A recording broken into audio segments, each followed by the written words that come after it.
नमस्कार साथियों, मैं आपका दोस्त विष्णु कुमार आप सभी का हार्दिक स्वागत करता हूं, अभिनंदन करता हूं भारत के सबसे बड़े online education platform Unacademy Rajasthan exam channel पर। साथियों, ये चैनल डेडिकेट है आपके लिए आरपीएससी और आरएसएम एसएसबी बोर्ड की जितनी भी अपकमिंग एग्जाम है उनके लिए, सभी विषयों के लिए, history, polity, geography, economics, current affairs, Hindi, English, सभी के लिए डेडिकेट है। और इसी क्रम में मैं विष्णु कुमार आपके साथ हूँ राजस्थान ज्योग्राफी के लिए, इंडियन ज्योग्राफी के लिए और वर्ल्ड ज्योग्राफी के लिए।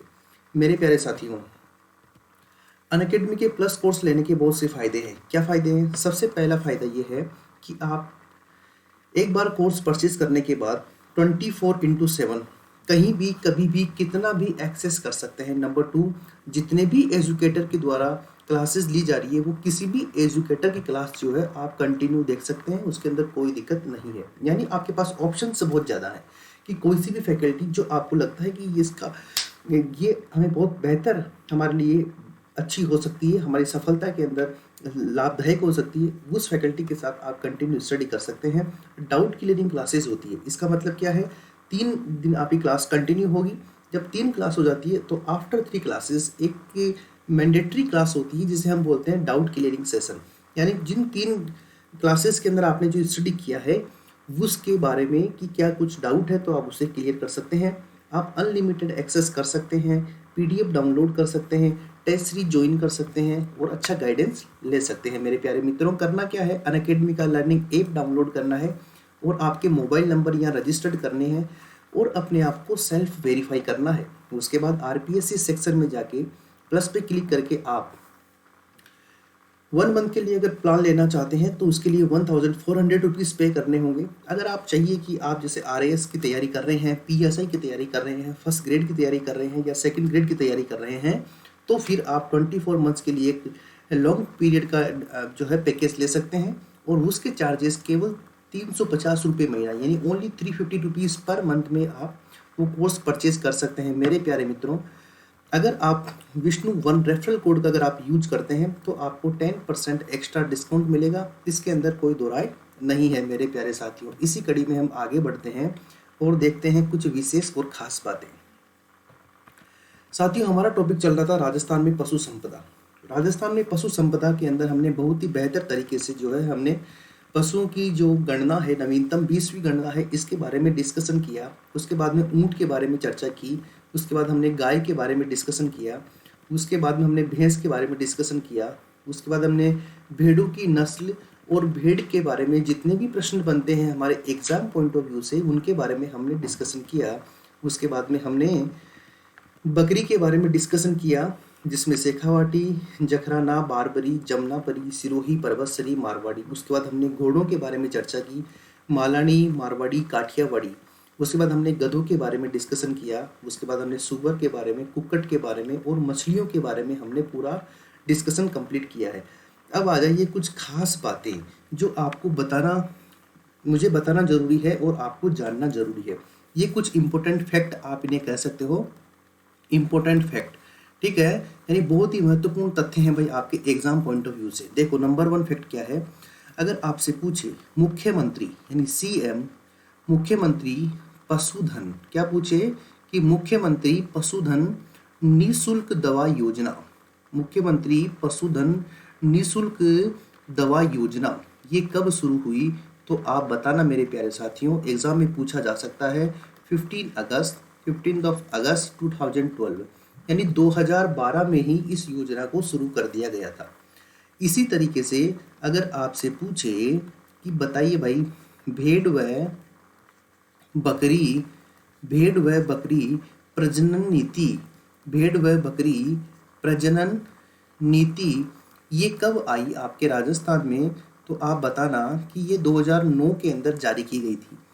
इसी क्रम में हम आगे बढ़े तो हम देखते हैं राजस्थान सरकार ने एक आपके पशुधन, राजस्थान सरकार ने एक आपके योजना शुरू करी थी, एक और नीति लेके आई थी और उस नीति का नाम क्या है?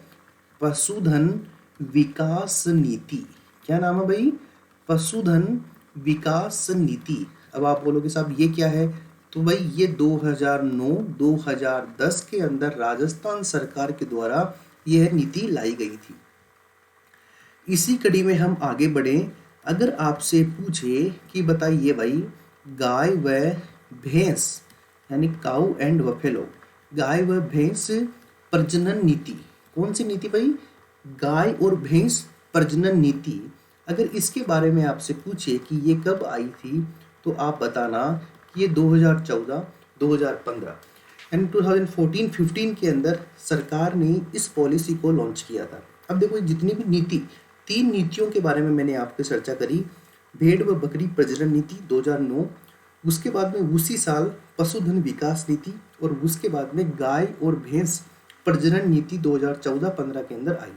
साथियों, ये नीतियाँ क्या होती है? सरकार की एक पूरा का पूरा मैनिफेस्टो टाइप होता है, ये पूरी की पूरी घोषणाएं होती है कि इस नीति के तहत हम इसका विकास, इसका डेवलपमेंट कैसे करेंगे, इसके लिए क्या क्या सुविधाएं दी जाएगी और कौन सा प्रोसेस किस तरह से कंप्लीट होगा, इन सब की चर्चा होती है आपके नीति में। तो सरकारें क्या करती है? इस प्रकार की पॉलिसीज डेवलप करती है जिससे जिस एरिया से रिलेटेड वो आपके पॉलिसी है, उसके डेवलपमेंट कैसे हो, उसका प्रोग्रेस कैसे हो, उसका सबसे ज़्यादा लाभ सबको कैसे मिले।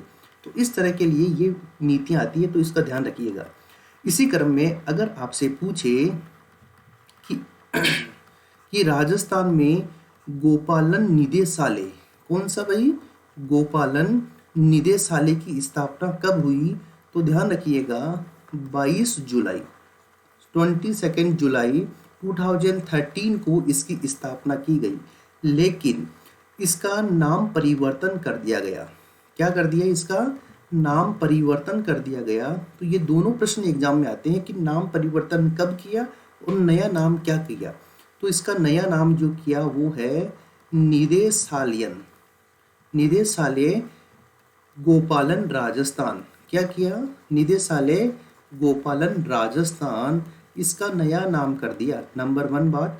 नंबर 2, ये जो नया नाम था ये कब किया?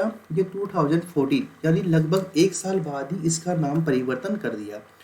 गायों के विकास और मुख्य रूप से पशुधन का जो विकास है वो इसी निदेशालय के माध्यम से किया जाता है। मुख्य फोकस ये जो है आपके गाय पशु संपदा पर करता है। बात समझ में आ गई? अगर आपसे इसी क्रम में पूछे कि बताइए भाई, राजस्थान के अंदर पहली गोमूत्र रिफाइनरी कौन सी? राजस्थान में पहली गोमूत्र रिफाइनरी की स्थापना कहाँ पर की गई है? तो मेरे प्यारे साथियों, एक जगह है जिसका नाम है पथमेड़ा। क्या नाम है भाई? पथमेड़ा। और पथमेड़ा कहाँ पर है मेरे प्यारे मित्रों? पथमेड़ा है आपके जालोर में। कहाँ पर है? जालोर में। राजस्थान के अंदर गोमूत्र की रिफाइनरी लगाई गई है आपको पथमेड़ा जालोर में। ठीक है। इसी कड़ी में अगर आपसे राजस्थान के बारे में पूछे कि बताइए, राजस्थान में एडवांस मिल्क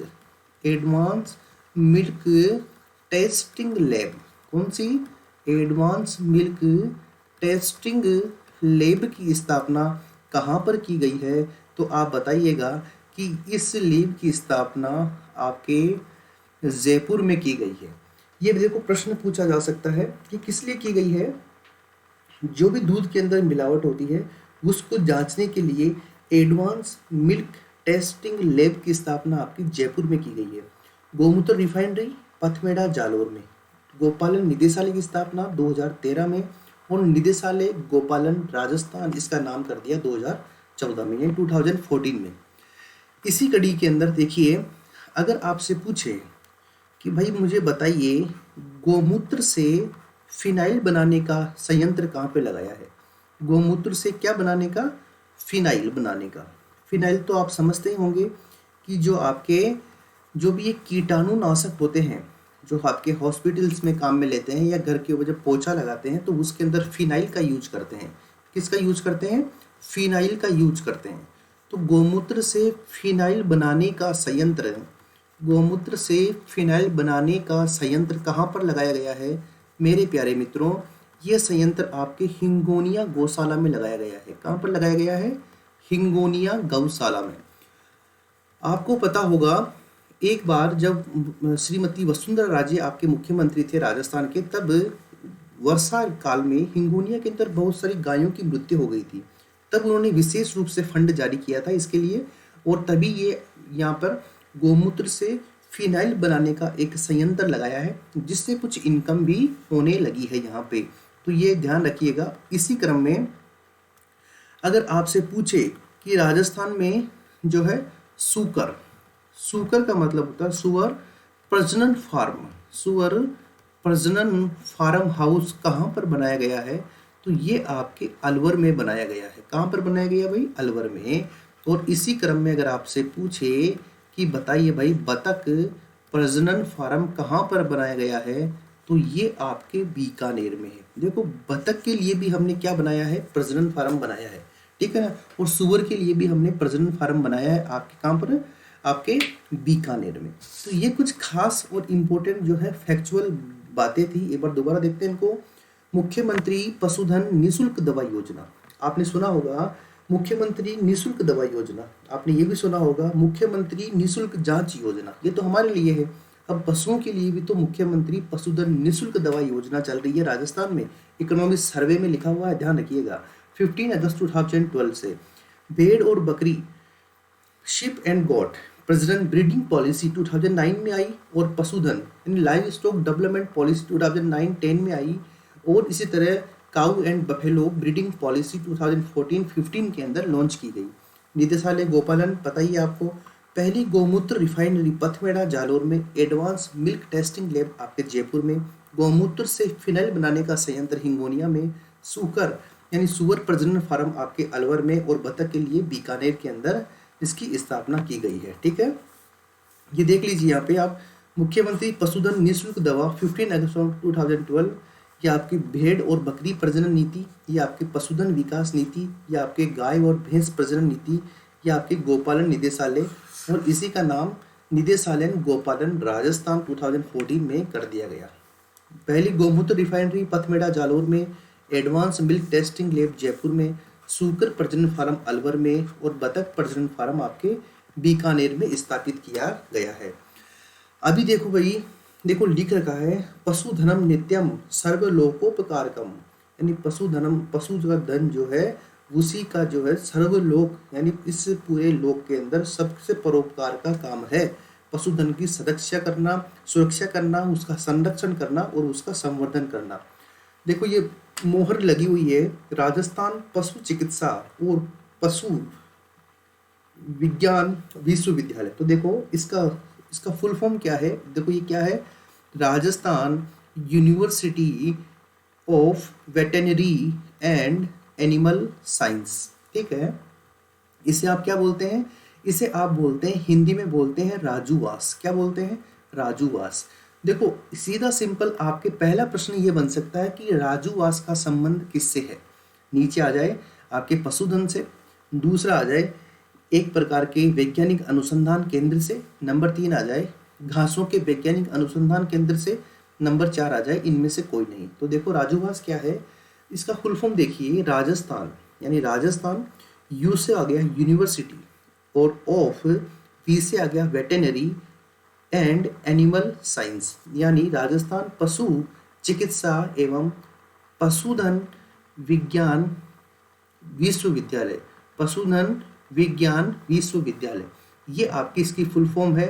और ये कहाँ पर है? ये आपके बीकानेर के अंदर स्थापित किया गया है। देखो साथियों, राजस्थान के अंदर सबसे बड़ा पशु चिकित्सा के लिए और पशु लाइव स्टॉक एनिमल साइंस के लिए अगर हम बात करें तो आपके सबसे बड़ा यूनिवर्सिटी है आपके राजस्थान में, जिसका शॉर्ट फॉर्म क्या है? राजूवास है।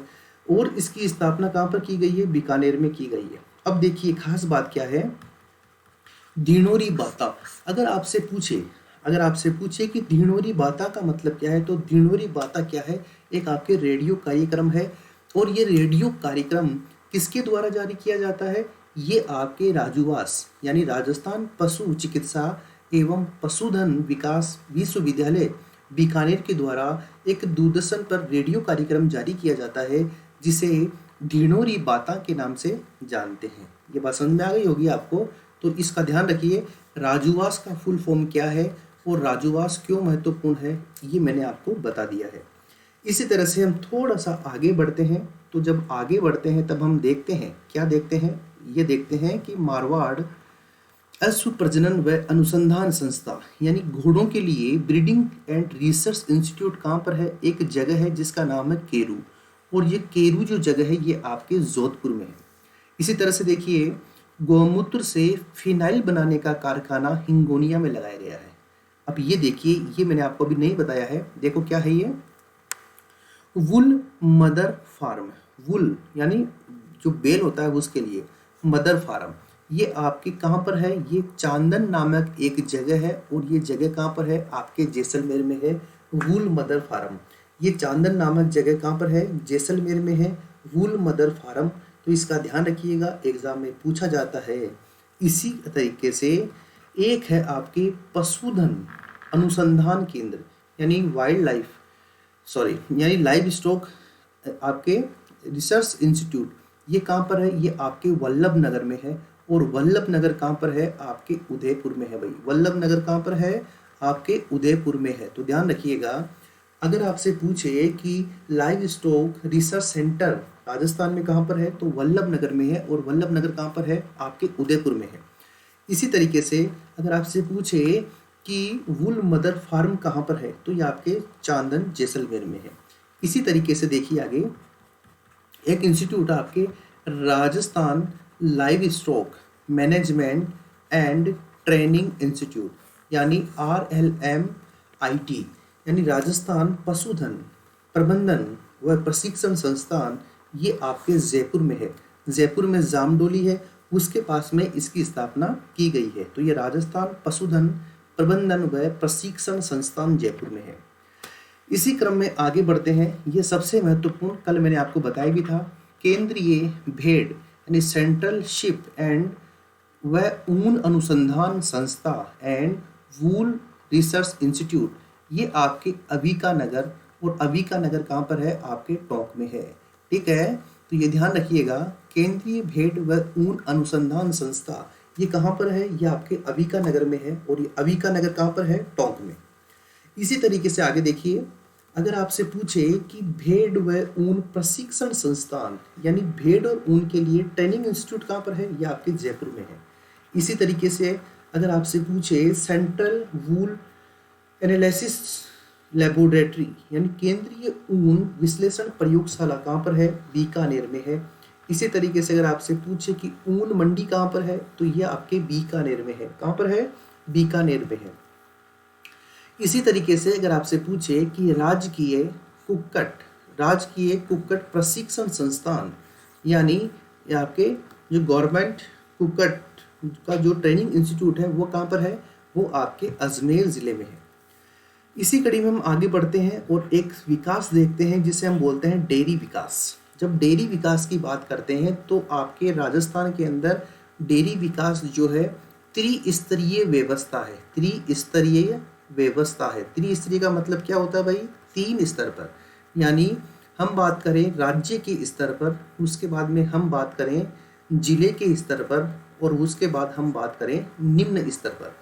तो अगर हम राज्य स्तर की बात करें तो यहाँ पर राजस्थान कोऑपरेटिव डेयरी फेडरेशन यानी राजस्थान सहकारी डेयरी फेडरेशन की स्थापना आपके राजस्थान में 1977 में की गई, और ये आपके डेयरी विकास की जो 3 स्तरीय व्यवस्था है उसमें सबसे हाई लेवल है, हायर ऑथोरिटी है। तो देखो यहाँ से प्रत्येक प्रश्न बनता है। नंबर 1, डेयरी विकास के लिए सबसे महत्वपूर्ण संस्था का नाम क्या है? RCDF number 1। नंबर 2, RCDF यानी राजस्थान कोऑपरेटिव डेयरी फेडरेशन का फुल फॉर्म क्या है? नंबर 3, RCDF की स्थापना कब हुई? नंबर 4, सबसे शीर्ष संस्था कौन सी है? RCDF। ये पहला पॉइंट हुआ। दूसरा देखिए, अगर आपसे पूछे कि जिला दुग्ध उत्पादन संघ कितने हैं आपके राजस्थान में, तो इनकी संख्या है 21। अगर आपसे पूछे कि प्राथमिक डेयरी कितनी है, तो आप ध्यान रखिएगा 15,000 से ज़्यादा। कितनी है भाई? 15,000 से ज़्यादा आपकी प्राथमिक डेयरी है जो कि पूरे राजस्थान के अंदर दूध का कलेक्शन करती है। ठीक है, आपको जानकर खुशी होगी कि दूध उत्पादन में राजस्थान दूसरे स्थान पर है, और राजस्थान लगभग पूरे दिन में 14 लाख लीटर दूध का जो है क्या करता है? संग्रहण करता है। समझ गए बात को आप? अब आपने नाम तो सुना ही होगा ऑपरेशन फ्लड। ऑपरेशन फ्लड कह दो या फिर आप वाइट रेवोल्यूशन यानी श्वेत क्रांति कह दो, एक ही बात है। इन दोनों का उद्देश्य आपके दूध को उत्पादन को बढ़ाना था और इसके लिए एक व्यक्ति थे श्री वर्गीज कुरियन जी। क्या नाम था? श्री वर्गीज कुरियन जी। और इन वर्गीज कुरियन जी के नेतृत्व में आपके भारत के अंदर 1870 के दशक में दूध उत्पादन को बढ़ाने के लिए एक प्रोग्राम चला।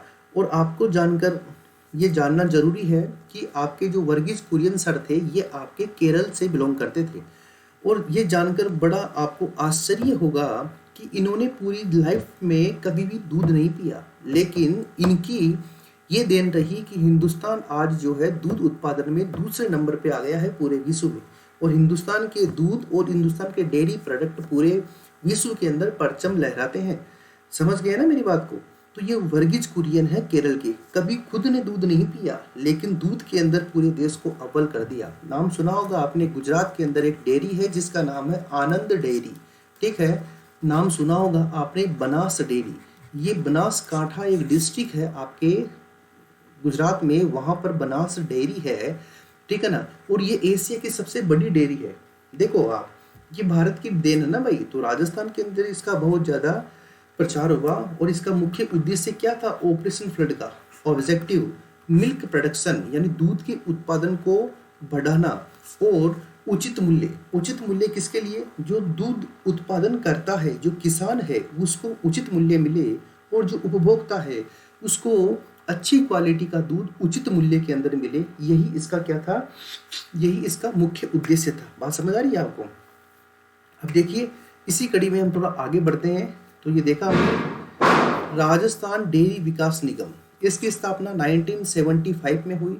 महिलाओं के लिए डेयरी परियोजना की शुरुआत हमने 1992-93 में करी और ये 20 जिलों के अंदर इसकी शुरुआत करी।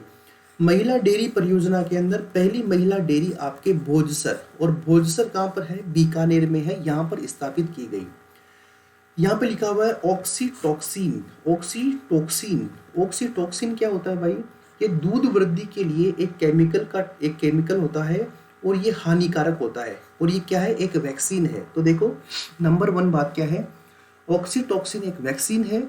और ये कैसी वैक्सीन है? ये केमिकल यानी कुछ रासायनिक तत्व होते हैं जो क्या करते हैं? दूध में वृद्धि करते हैं। लेकिन इस ऑक्सीटॉक्सिन को लगाने के बाद में दूध में वृद्धि तो हो जाती है, लेकिन जो पशु है, उस पशु का जो शरीर है, जो बॉडी है, वो नेगेटिवली इम्पैक्ट करती है, यानी नकारात्मक प्रभाव डालती है। इसलिए इस टीके को क्या कर दिया है? बैन कर दिया है, यानी ऑक्सीटॉक्सिन का टीका अब नहीं लगता है पशुओं के। तो फिर अब एक नाम लिख रहा हूं मैं, आइबोमिक्स। क्या है बे? आइबोमिक्स। आइबोमिक्स क्या होता है साथियों? जिस तरह से ऑक्सीटॉक्सिन एक इंजेक्शन होता था, एक वैक्सीन होती थी जिससे दूध में वृद्धि होती थी, तो ये आइबोमिक्स क्या है? ये आपके एक पशु आहार है। क्या है? एक पशु आहार है। और इसका निर्माण किसने किया? इसका निर्माण काजरी ने किया। किसने किया? काजरी। काजरी आप जानते हो, CAZRI, यानी central arid zone research institute, जिसकी स्थापना 1952 में की गई और 1959 में इसका नाम काजरी किया गया, जिसका मुख्य उद्देश्य पश्चिमी राजस्थान में जो आपके वन संपदा है और जो आपके वनस्पति है उसको बचाए रखना और वहाँ की जो बायोडाइवर्सिटी है उसको बचाए रखना इसका मुख्य उद्देश्य है। तो इसके वैज्ञानिकों ने आइबोमिक्स नामक एक पशु आहार बनाया और अब ऑक्सीटॉक्सिन के स्थान पर आइबोमिक्स जो है पशु आहार खिलाया जाता है, जिससे पशुओं के शरीर के अंदर पॉजिटिवली इम्पैक्ट देखे गए हैं, यानी सकारात्मक प्रभाव देखे गए हैं। और इसी कड़ी में सकारात्मक प्रभाव के साथ साथ उनके जो है दूध देने की जो मात्रा है, यानी दूध की मात्रा है, उसके अंदर भी वृद्धि देखी गई है। तो ये है आपके काजरी। जो काजरी क्या है? इस तरह के काम करती है और आपके जो है पशुओं के लिए बहुत ज़्यादा महत्वपूर्ण है। तो देखिए, ये आपके क्या है? आइबोमिक्स है। आइबोमिक्स ने किसने बनाया है?